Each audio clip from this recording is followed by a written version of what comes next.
জোটের পরেও কিন্তু প্রদ্যুৎ কিশোর বলছেন এই কথাটা বারবার যে পিপলাল্যান্ডের দাবি ছাড়া হবে না।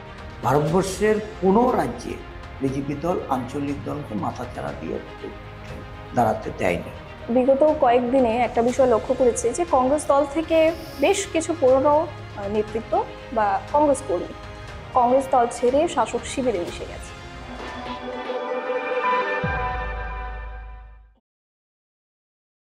নমস্কার দর্শক বন্ধুরা, দেখছেন খবরের প্রতিবাদ। আমি সঙ্গে রয়েছি শতরূপা। আজকের সাক্ষাৎকার অনুষ্ঠানের আরো একটি নতুন পর্বে রাজ্যের রাজনৈতিক পরিস্থিতি কি রকম রয়েছে সে সমস্ত বিষয় প্রতিনিয়তই আপনাদের সামনে বিভিন্ন খবরের মাধ্যমে আমরা তুলে ধরেই থাকি। সামনে লোকসভা নির্বাচন রয়েছে, আর লোকসভা নির্বাচনকে পাখির চোখ করে প্রত্যেকটি রাজনৈতিক দল নিজের নিজের যে প্রচার প্রসার সমস্ত কিছু নিয়ে ব্যস্ত হয়ে পড়েছে। তবে রাজ্যবাসীর বিশেষ নজর রয়েছে বিরোধী দলগুলোর দিকে।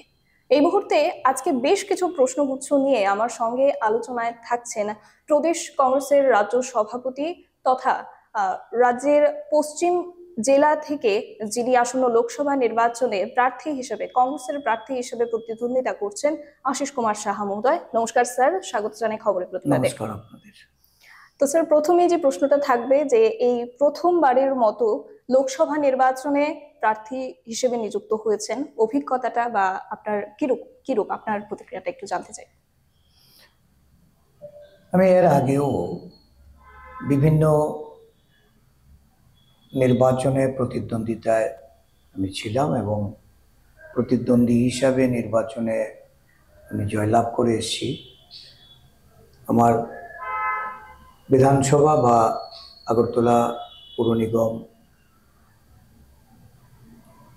জনপ্রতিনিধি হিসাবে সেখানে নির্বাচিত হয়ে মানুষের সেবা করতে সক্ষম হয়েছি। লোকসভা এটা আমার প্রথম অভিজ্ঞতা হলেও নির্বাচনে নিজে না লড়লেও বিভিন্ন সময়ে যারা প্রতিদ্বন্দ্বিতা করেছেন দলের মনোনীত প্রার্থী হিসাবে তাদের সহযোগিতা করার জন্য গুরু দায়িত্ব পালন করেছি। আমি প্রস্তুত ছিলাম না, সত্যি কথা যেটা। আমার কেন্দ্রীয় নেতৃত্ব আমাকে লড়াইয়ের জন্য যখন আহ্বান রেখেছে আমি তাদের এই নির্দেশ আমি পালন করে নির্বাচনে প্রতিদ্বন্দ্বিতায় এসেছি। আমাদের রাজ্যের ক্ষেত্রে এটা অত্যন্ত গুরুত্বপূর্ণ নির্বাচন, কারণ দুটো লোকসভা আসন সংসদে প্রতিনিধিত্ব করে রাজ্যের মানুষের কল্যাণে, এই রাজ্যের উন্নয়নে যেখানে একটা বৃহত্তর পরিসরে কাজ করার সুযোগ আছে, সেই সুযোগটা পাওয়ার প্রত্যাশা নিয়েই আমার এই লড়াই। স্বাভাবিকভাবেই অনুভূতিটা একটু আলাদা, আরও বড় পরিসরে লড়াই করতে হচ্ছে। লড়াইটা অনেকটা আমাকে পথ এগোতে হবে। রাজ্যবাসীর সমর্থন নিয়ে আমার দলের নেতা কর্মীদের বা ইন্ডিয়া জোটের সমস্ত নেতৃবৃন্দদের একটা ঐক্যবদ্ধ প্রয়াস। স্বাভাবিকভাবেই এই লড়াই আমি যাতে আরও ভালোভাবে সাংগঠনিক ভিতের উপর দাঁড়িয়ে লড়তে পারি, তার জন্য আমার কাজ শুরু করে আমি বিভিন্ন জায়গায় যাচ্ছি, বিভিন্ন মানুষজনের সঙ্গে মেলামেশা হচ্ছে। ভালোই রেসপন্স, ভালো। আচ্ছা, তো পশ্চিম ত্রিপুরা জেলা থেকে কংগ্রেসের হয়ে আপনি প্রার্থী হয়েছেন এবং বিরোধী অর্থাৎ শাসক শিবির থেকে যিনি প্রার্থী হচ্ছেন অর্থাৎ শ্রী বিপ্লব কুমার দেব মহোদয় প্রার্থী হচ্ছেন। তো 2018-তে আপনি বিধানসভা নির্বাচনে অংশগ্রহণ করেছেন, যথারীতি জয়লাভ করেছেন এবং তৎকালে রাজ্যের মুখ্যমন্ত্রী ছিলেন বিপ্লব বাবু। এবং এই মুহূর্তে সাংসদ পদের জন্য আপনাদের দুজনেরই একই পদের জন্য লড়াই, বিষয়টা কতটা চ্যালেঞ্জের বা কিরকম মনে হয় আপনার?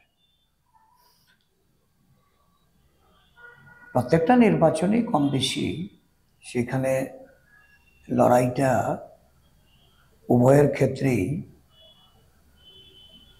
জয়ের লক্ষ্যেই লড়াই। তো সবাই সবাইকে প্রস্তুত করেন এবং জনগণের সমর্থন আদায়ের জন্য উভয় দলের পক্ষ থেকেই জনগণকে অবহিত করা, জনগণের সমর্থনের পাওয়ার জন্য প্রচেষ্টা করা। তা আমার মনে হয় ত্রিপুরা রাজ্যের মানুষ পোলারাইজড, রাজনৈতিকভাবে অনেকটা সচেতন। কারা প্রতিদ্বন্দ্বিতা করছে, কেন প্রতিদ্বন্দ্বিতা করছে, প্রতিদ্বন্দ্বী হিসাবে তাদের রাজ্যের মানুষের জন্য কি ভূমিকা ছিল বা ভবিষ্যতে তারা কি ভূমিকা নেবে, এই সব কিছু বিচার বিশ্লেষণ করে যখন মানুষ তার ভোটাধিকার প্রয়োগ করবে, স্বাভাবিকভাবেই আমি মনে করি যে আমি রাজ্যের মানুষের পাশে আছি। দীর্ঘ সময় রাজনীতি করার সুবাদে মানুষের কাছে আমি পরিচিত এবং আমার পরিচিতি আগামী দিন আমার জয়ের লক্ষ্যে আমাকে এগিয়ে নিয়ে যাবে। আচ্ছা, তো বিরোধী পক্ষ হিসেবে রাজনীতিতে আপনি দীর্ঘদিন ধরে আছেন, আপনার বিভিন্ন রকম অভিজ্ঞতা তো অবশ্যই রয়েছে। একটা বিষয় জানতে চাইবো যে এই মুহূর্তে বিগত কয়েকদিনের মধ্যেই আমরা দেখতে পেয়েছি যে বিজেপির সাথে মথার জোট হয়ে গেছে। এই দিকটাকে কিভাবে দেখছেন আপনি, বা তাদের যে দাবি, ত্রিপুরা ল্যান্ডের যে দাবিটা, সেটা কি আদৌ পূরণ হওয়া সম্ভব? আপনার কি মতামত?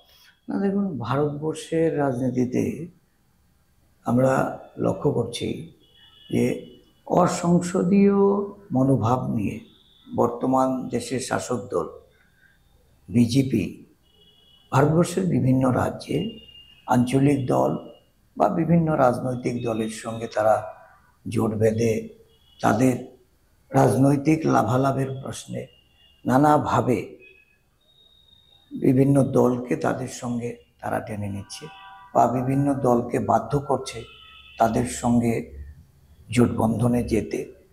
আমাদের রাজ্যেও এই ধরনের একটা পদক্ষেপ হয়েছে এবং আমরা মনে করি যে এই রাজ্যে বিজেপি ক্ষমতায় আসার সময় আইপিএফটির সঙ্গে জোট বেঁধে তারা লড়াই করেছে এবং কিছু নির্দিষ্ট প্রতিশ্রুতিও তারা রেখেছে। সেই প্রতিশ্রুতিগুলি দীর্ঘ সময় বাস্তবায়িত না হওয়ায় আইপিএফটি দলে যেমন তাদের নেতৃত্বের মধ্যে বা তাদের কর্মী সমর্থকদের মধ্যে ক্ষোভ এবং তাদের নেতৃত্বের প্রতি আস্থা হারিয়ে বিজেপি শাসক দল হিসাবে তাদের যে দাবি দাওয়া, তাদের যে প্রত্যাশা, সেগুলি পূরণ না করে সেই দলটাকে নিঃশেষ করে দিয়েছে এবং নতুন করে এখন আবার আরেকটি আঞ্চলিক দল, যারা একই ইস্যুতে দাবিটার নাম বদল হয়েছে কিন্তু একই ইস্যুতে যখন সেই দলের কর্মী সমর্থকদের তারা কাছে টানার চেষ্টা করেছে, তারা সফল হয়েছে। কিন্তু যে প্রতিশ্রুতি জনগণের প্রতি তারা রেখেছে বা সেই দল যে প্রত্যাশা নিয়ে বর্তমান শাসক দলে গিয়ে ভিড়েছে, সেটা কতটা বাস্তবায়িত হবে বা আদৌ এটা বাস্তবায়ন হবে কিনা তার কোনো গ্যারান্টি নেই। বা অতীত অভিজ্ঞতায় ভারতবর্ষের কোনো রাজ্যে বিজেপি দল আঞ্চলিক দলকে মাথাচাড়া দিয়ে উঠে দাঁড়াতে দেয়নি। তো স্বাভাবিকভাবেই ধরে নেওয়া যায় যে এই রাজ্যে বর্তমানের যে এই বিজেপির সঙ্গে ত্রিপুরা মথার যে তাদের যে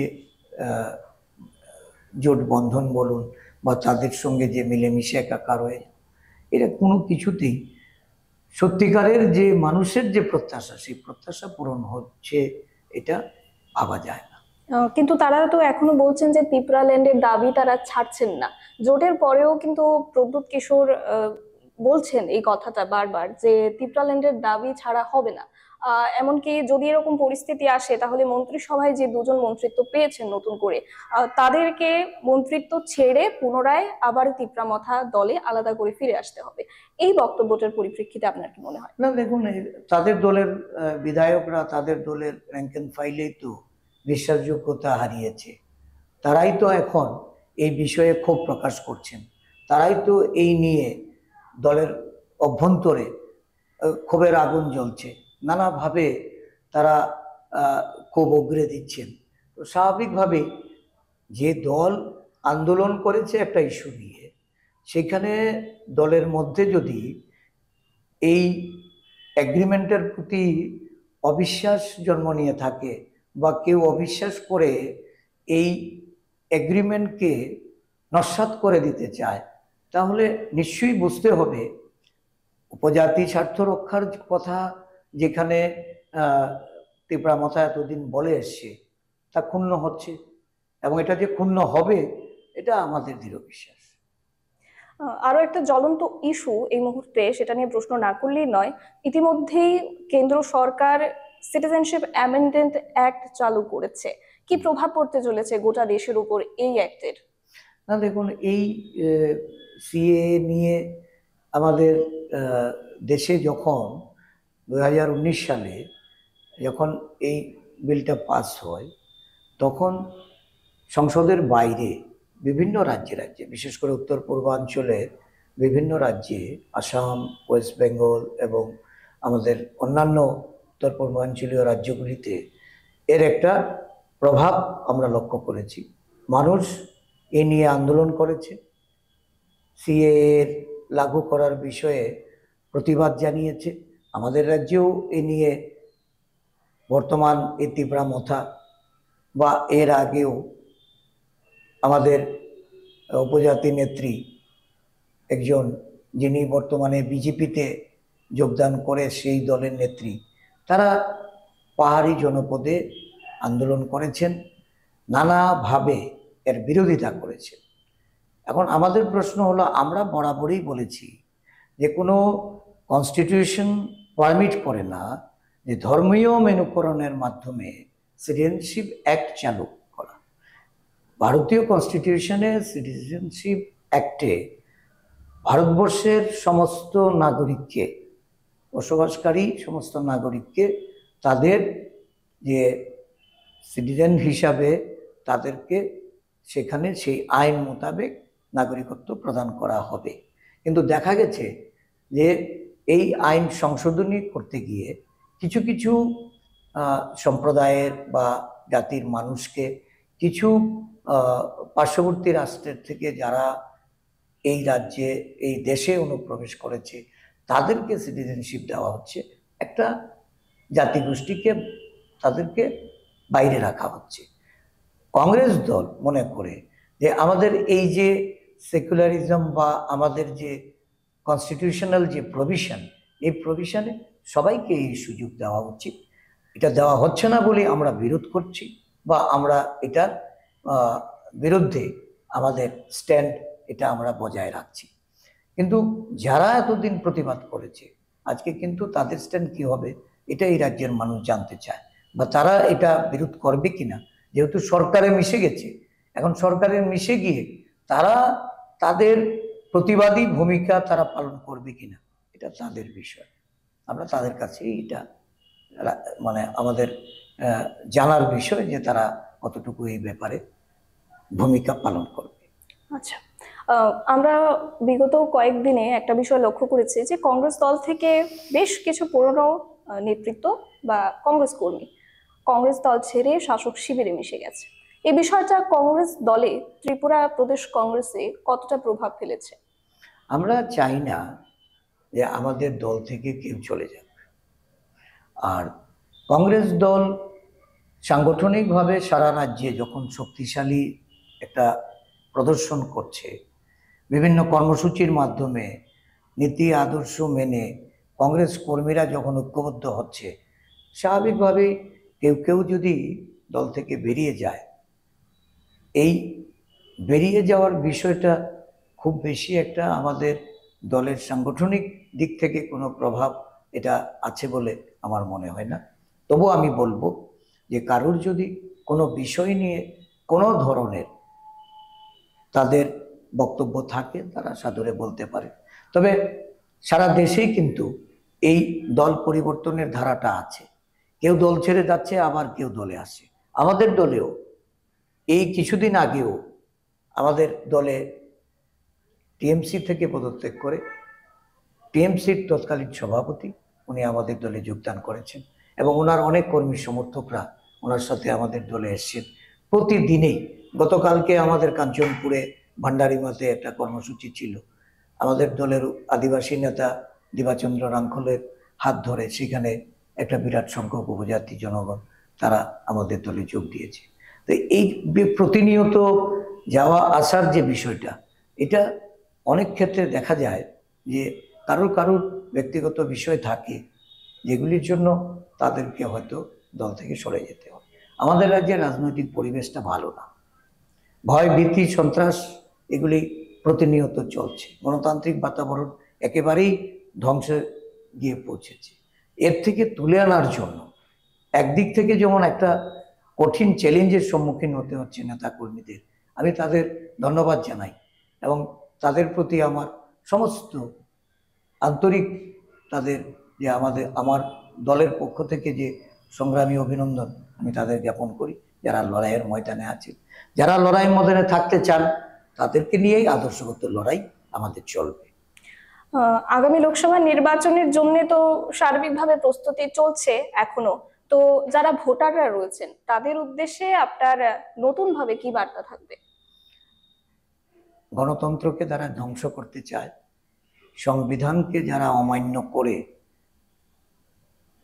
সংবিধানের প্রতি যাদের ঘৃণা, যারা সংবিধান দুর্বল করে দেশটাকে শাসন করতে চায়, অটোক্রেসির মধ্যে দেশ পরিচালনা করতে চায়, তাদের বিরুদ্ধে আমাদের প্রতিবাদী হতে হবে, তাদের বিরুদ্ধে আমাদের ঐক্যবদ্ধ হতে হবে এবং আগামী দিনগুলিতে ভারতবর্ষের গণতন্ত্র বাঁচাতে, ভারতবর্ষের একটা বিরাট অংশের মানুষ যারা বেরোজগারি, দ্রব্যমূল্যের এই যে বৃদ্ধিজনিত কারণে যাদের অর্থনৈতিক অসাম্যতা একটা বিশাল আকার ধারণ করেছে, এক শ্রেণীর মানুষের কাছে আজকে অর্থ পুঞ্জীভূত হচ্ছে, বিরাট অংশের মানুষ গরিব হয়ে যাচ্ছে। দেশের প্রধানমন্ত্রী ৮০ লক্ষ লোককে বিনা পয়সায় ৫ কেজি রেশন দিচ্ছেন, এটা গর্বের বিষয় নয়। দেশের ৬০% মানুষকে যারা গরিব বানিয়ে রেখেছে আর ক্ষুদ্রতম একটা অংশকে যারা নানাভাবে আর্থিক দিক থেকে সুযোগ সুবিধা পাইয়ে দিয়ে তাদের দিন দিন অর্থবৃদ্ধি ঘটাচ্ছে, তাদের বিরুদ্ধে, দেশের সম্পদ লুণ্ঠনকারীদের বিরুদ্ধে, দেশের সম্পদ বিক্রি করে দিয়ে দুর্বল করার যে অভিপ্রায়, তার বিরুদ্ধে লড়াইয়ের জন্য মানুষকে এগিয়ে আসতে হবে। সাহসিকতার সঙ্গে তাদেরকে এই নির্বাচনে ভোটাধিকার প্রয়োগ করতে হবে। ভয় ভীতি উপেক্ষা করে সত্যিকারের জনপ্রতিনিধি তারা সেখানে নির্বাচিত করবেন, এই প্রত্যাশাই আমি এই রাজ্যের জনগণের কাছে আমি রাখছি। এটাই হবে কংগ্রেস দলের তরফ থেকে, ইন্ডিয়া জোটের তরফ থেকে আমাদের জনগণের প্রতি, ভোটারদের প্রতি আমাদের একমাত্র বার্তা। অসংখ্য ধন্যবাদ আশিস বাবু। আমার সঙ্গে এতক্ষণ সাক্ষাৎকার অনুষ্ঠানে আজকের বিশেষ আলোচনায় ছিলেন প্রদেশ কংগ্রেসের সভাপতি আশিস কুমার সাহা মহোদয়। বেশ কিছু গুরুত্বপূর্ণ তথ্য আজকের এই সাক্ষাৎকারের মধ্যে দিয়ে ওনার কাছ থেকে আমরা জানতে পারলাম এবং আপনাদের মনের যে প্রশ্নগুলো আশা করছি সেগুলোর উত্তরও আমরা তুলে ধরতে পেরেছি আপনাদের কাছে। অবশ্যই আমাদের সঙ্গে থাকুন পরবর্তী সাক্ষাৎকার অনুষ্ঠান দেখার জন্য এবং খবরের প্রতিবাদে চোখ রাখুন প্রত্যেক দিনের প্রত্যেকটি রাজনৈতিক এবং অরাজনৈতিক সব ধরনের আপডেটস দেখার জন্য। নমস্কার।